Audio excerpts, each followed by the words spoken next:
Hola gente, bienvenido a mi canal nuevamente. Hoy les voy a enseñar cómo se ata el cordón de zapatilla. No lo voy a poner en el pie directamente, les voy a enseñar así porque es lo mismo.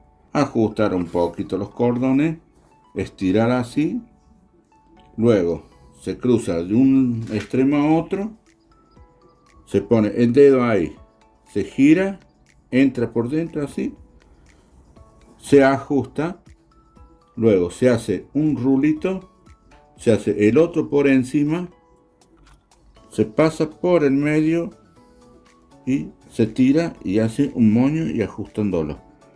Esto sería con un cordón corto.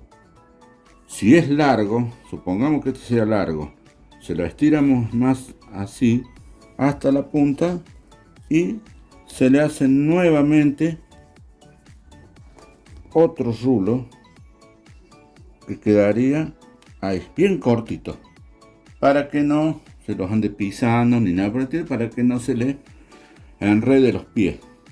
Y eso sería todo. Luego, después para desatarlo, es fácil también. Hace esto. Ya está desatado el primero. Después se tira la punta. Y estamos listos. Y se abre. Ahí está. Eso es todo. Bueno, si les gustó el video, síganme para más. Y buenas tardes.